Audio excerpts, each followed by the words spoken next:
Hello everyone, welcome to Hindi रोचक कहानियाँ channel. आज की कहानी महिलाओं को समर्पित है।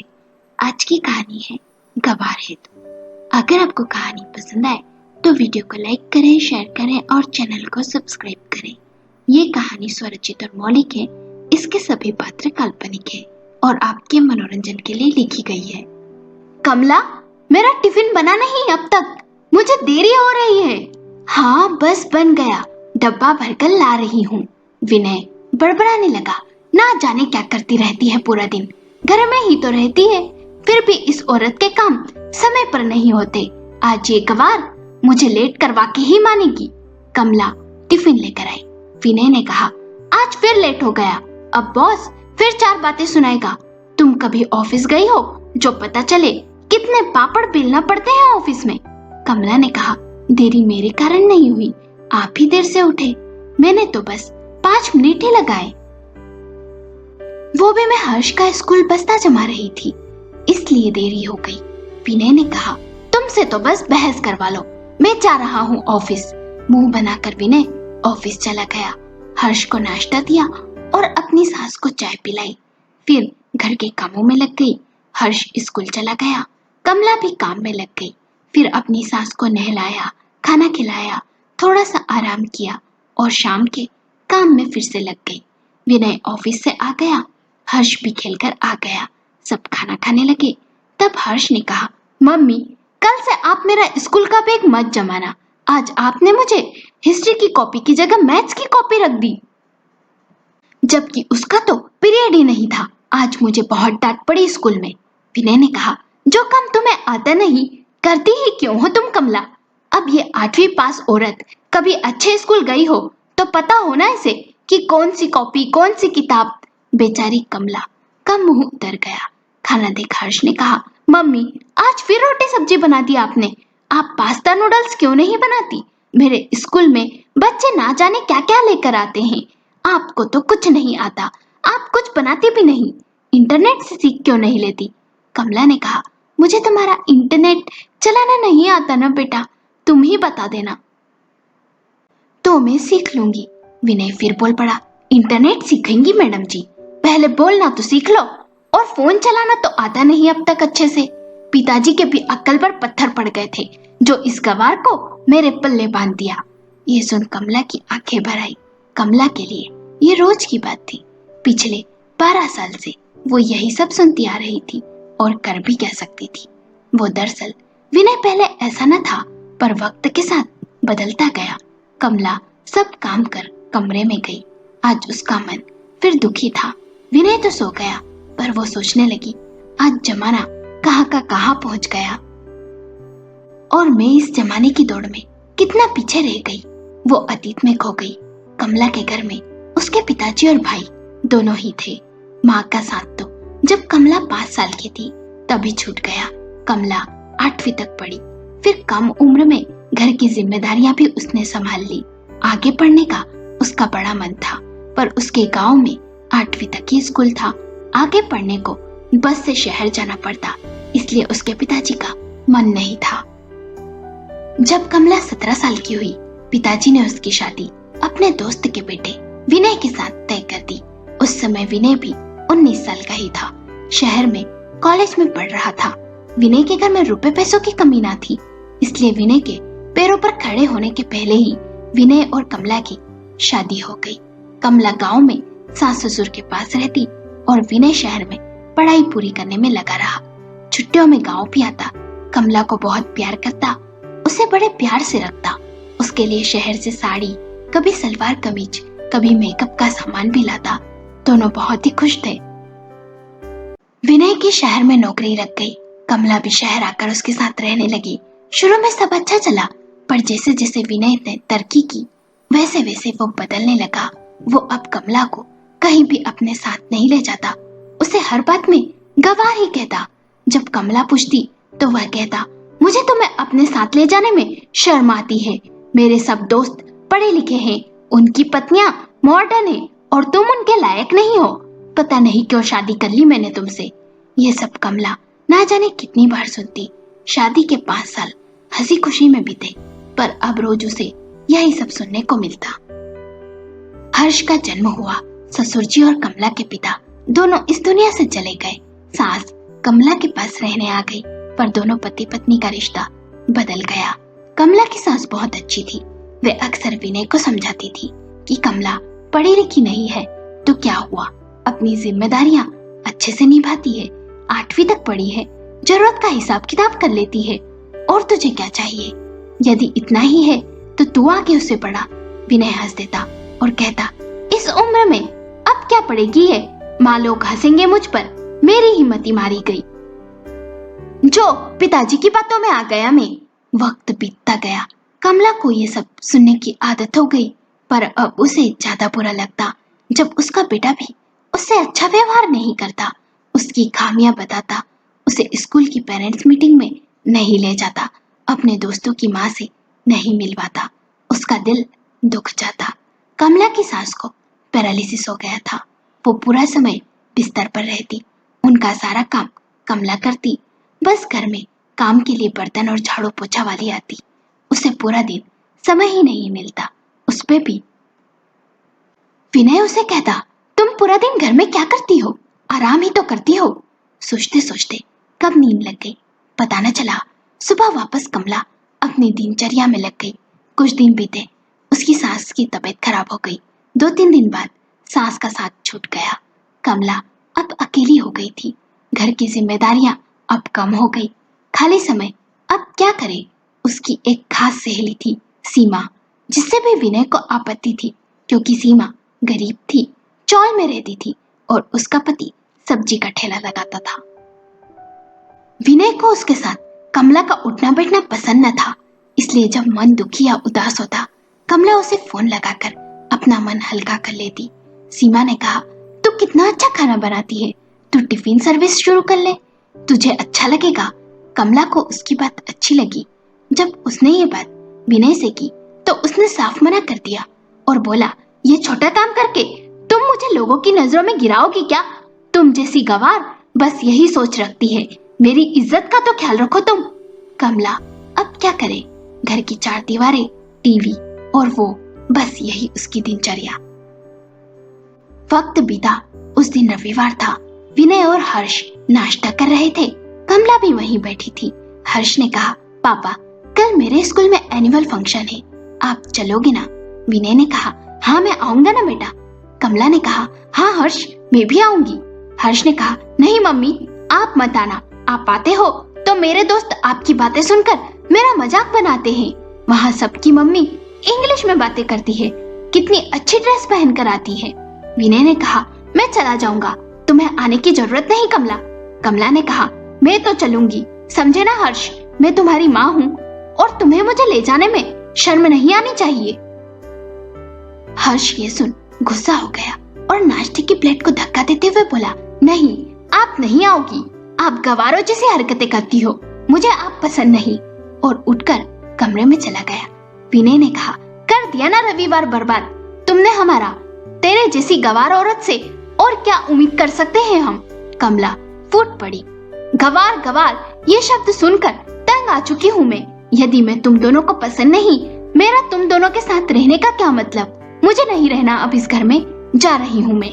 और चप्पल पहनकर चली जाती है। विनय भी उसे नहीं रोकता और ना कुछ कहता। कमला जाकर उसके घर से कुछ दूरी पर बने गार्डन में बैठ जाती है। वहां बैठ रोने लगती है। सोचती, कहाँ जाऊं मैं? भैया है पर वो बेचारे अपना ही घर बड़ी मुश्किल से चला पाते हैं। मैं उन पर बोझ नहीं बनना चाहती। 1 घंटा बीत जाता है। 1 घंटे बाद कमला उठकर घर जाती है। वो खिड़की में से विनय और हर्ष की बातें सुन लेती है। हर्ष कहता है, पापा बहुत भूख लगी है, मम्मी खाना बनाकर भी नहीं गई, पता नहीं कहाँ गई है, आप पिज्जा मंगवा दो ना। विनय ने कहा, हाँ मैं अभी ऑर्डर कर देता हूँ। और कहाँ जाएगी वो? अभी गवार सहेली सीमा के पास ही गई होगी, मायके तो जा नहीं सकती। आ जाएगी कुछ दिन में, अभी अक्ल ठिकाने आ जाएगी तब। कमला का दिल और दुख गया। उसका मन ही नहीं हुआ वो घर में जाए। वो वापस जाने लगी। वो वापस गार्डन में जाकर बैठ गई। सोचने लगी, इन दोनों को तो मेरे होने या ना होने से कोई फर्क नहीं पड़ता। फिर 1 घंटा बैठी, पर जाए तो जाए कहाँ? फिर उठ के आने लगी। रास्ते में एक कार उसके पास आकर रुकी। उसमें से ड्राइवर उतरा और बोला, मैडम, मैं पास के शहर से आया हूँ। मेरे सेठ जी की तबीयत खराब हो गई है। यहाँ आसपास कोई अस्पताल हो तो बता दो।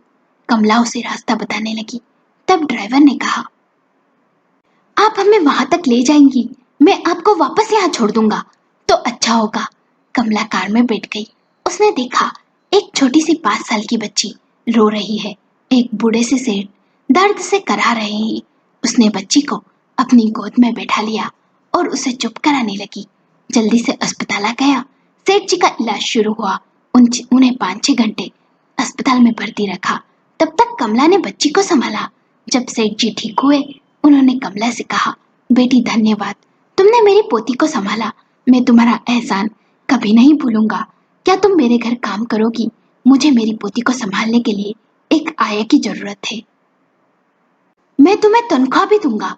कमला ये सुन सोच में पड़ गई। वो सोचने लगी, घर जाकर क्या करूंगी? उन्हें तो उसकी कदर ही नहीं है। दोनों मजे में होंगे। कमला ने सेठ जी की बात मान ली और उनके घर चली गई। घर में सेठ जी, उनकी पत्नी और उनकी पोती और एक नौकर, तीनों ही थे। घर बहुत ही आलीशान सा था। सेठ जी का साड़ी का कारखाना था। उनके बहू बेटे की 1 महीने पहले ही एक दुर्घटना में मृत्यु हो गई थी। कमला को छत मिल गई और तनख्वाह भी। वो पूरे मन से बच्ची और सेठ जी की पत्नी सुमित्रा की सेवा करती। सेठ जी और सुमित्रा दोनों उसके काम से बहुत खुश थे। कमला ने घर भी अच्छे से संभाल लिया था। सेठ जी उसे 20,000 रुपए महीना देते थे। वो उन रुपयों का क्या करे? उसने 1.5 महीने बाद सेठ जी से कहा, मेरा एक टिफिन सर्विस खोलने का बड़ा मन था। मैं इन रुपयों से अपना कुछ काम शुरू करना चाहती हूँ, अपनी सहेली के साथ। सेठ जी बहुत अच्छे थे। वो कमला की कहानी भी जानते थे। उन्होंने कहा, तुम खाना बहुत अच्छा बनाती हो कमला, नीचे बहुत जगह भी है घर में। मैं तुम्हारा एहसान कभी नहीं भूल सकता। तुम अपना काम शुरू करो, मैं तुम्हारी मदद करूंगा। कमला ने सीमा को भी बुला लिया और 2 औरतें और काम पे लगा ली। कमला सेठ जी का घर भी संभालती, बच्चे को भी और टिफिन सर्विस भी। इधर विनय ने कमला के गुमशुदा होने की रिपोर्ट थाने में कर दी, पर कमला का कहीं पता न चला। 3 महीने बीत गए थे। विनय का हाल बेहाल हो गया था। वो घर देखे, हर्ष को देखे या ऑफिस जाए, कपड़े गंदे, घर गंदा, कोई भी चीज जगह पर नहीं थी। सब काम वालियों के भरोसे था। खाना भी समय पर नहीं मिलता। हर्ष को भी मम्मी की याद आ जाती। कैसे सुबह हाथ में नाश्ता, टिफिन, बोतल, बैग जमा हुआ मिलता, यूनिफॉर्म प्रेस की हुई मिलती। अब सब कुछ उल्टा पुल्टा था। कमला का काम जम गया। उसके हाथ का खाना सबको बहुत पसंद आया। उसने सीमा से इंटरनेट चलाना भी सीखा। वहां देख नए नए व्यंजन बनाना सीख गई। उसके हाथों में जादू था। स्वाद लोगों की जुबान पर रहता। सेठ जी के कांटेक्ट से उसका काम जल्दी जल्दी आगे बढ़ने लगा था। एक दिन विनय के एक दोस्त ने उसे बताया कि उसने कमला को एक पार्टी में देखा। उसने आवाज भी लगाई पर वो चली गई। शायद उसने सुना नहीं। फिर उसने जिनके यहाँ पार्टी थी उनसे पूछा और पता लिया कमला का। उसने वो पता विनय को दिया। विनय और हर्ष दोनों उस पते पर गए। वे दोनों घर देख हैरान थे। कमला यहाँ क्या कर रही है? नौकर ने उन्हें बैठने को कहा। कुछ देर बाद कमला आई। आज कमला वो कमला ना थी। बड़ी सुंदर लग रही थी। जरी वाली साड़ी, गले में माला, कान के मैचिंग के पहने थे, खुले हुए बाल। विनय ने कहा, कहाँ चली गई थी तुम? मैंने और हर्ष ने तुम्हें कितना ढूंढा। और यहाँ क्या कर रही हो? तुमने हमारे बारे में एक बार भी नहीं सोचा कमला? कमला ने कहा, तुम्हारे बारे में पिछले कई सालों से सोचती आ रही थी। तुमने कभी मेरे बारे में सोचा था क्या?